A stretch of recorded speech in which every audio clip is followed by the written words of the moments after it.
and good morning to you.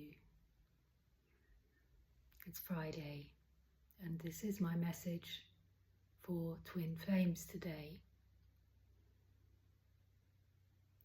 And something that has been coming in readings with clients recently is the code of conduct between the feminine and the masculine in the 3D world, and the difference between that and usual relationships and relating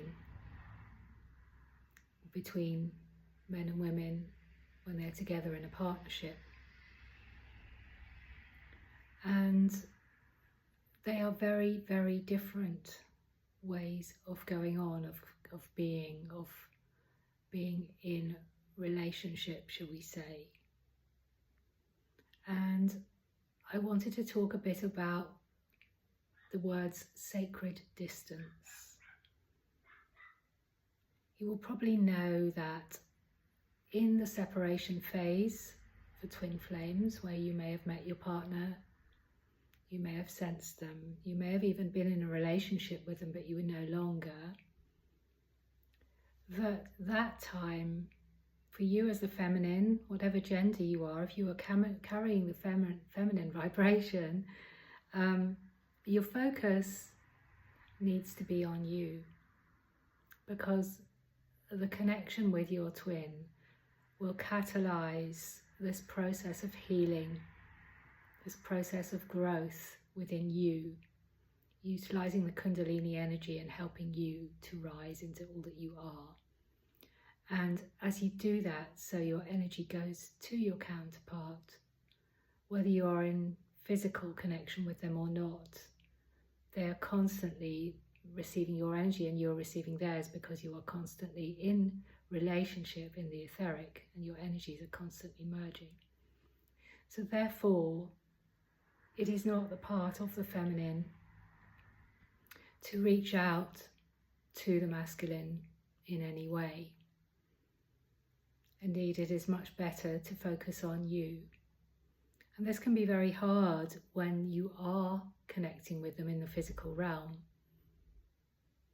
When you are perhaps messaging or even seeing them, how to navigate that.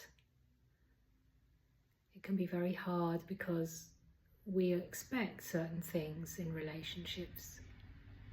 And in this instance, with the twin flame connection, it's going to be of necessity, and I say that really strongly from Spirit, of necessity. It's not going to be what you expect, because both parties, both counterparts need their own space, and it is not helpful or of service to be connecting any more than is guided by Spirit, and Spirit are telling me that really strongly. If it happens, you bump into them, that's one thing. But I would like to talk a little bit about the push-pull energy. Whether you've heard about this in relation to twin flames, I don't know. But basically, as a feminine, if you move towards them, you contact them, you look them up, you're focused on them, that is push energy, and that will actually repel them further away. They will pull away automatically from that. So the more needy that you become, or trying to control the situation, the more they will pull the other way.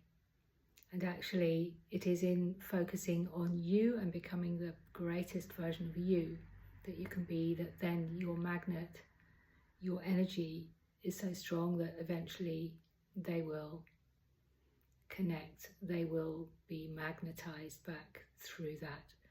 When you are fully whole, when you have inner union, when your divine masculine and feminine within are balanced, when you are meeting your own needs. And that takes time.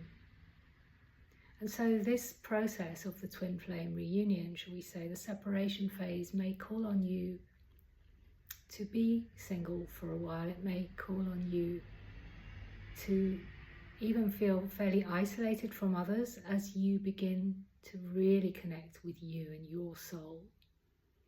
And this is all highly overseen and very minutely overseen by spirit. And this can be really hard in the physical, and it can take time to let go when there is such a strong pull to connect. And yet this is the way of the twin flame reunion, and it's what we would call, I really like this, sacred distance, divine distance, where you let go to the higher power of spirit to hold this reunion. And that's really coming through strongly. You let go control, and you trust that as and when everything will unfold, probably quite miraculously and quite unexpectedly, when all is ready. And meanwhile, really focus on enjoying being you and realizing that actually we are quite capable of having a wonderful life without a partner, and really being that partner to ourselves, being that best friend, as I know people that say that, being your own best friend, learning to love yourself. And this takes a lot of unlearning, because we've been told that we must have a partner and that we're not complete without that, all sorts of societal norms around that. And yet it is one of the most empowering things you can do if it's right for your path. And obviously everyone has their own journey, and this is no comment, this is just sharing about the twin flame process. So I trust that this is helpful to you. It's not an easy path, and it calls for great resilience, great courage, and to be prepared to change your mindset, to change your whole perspective. Thinking of the Hanged Man, changing your whole perspective on what a relationship can be, but ultimately knowing that this will lead to the most divine and wonderful life purpose and union that you have come to carry out in service. Sending love to you today, and see you again next week.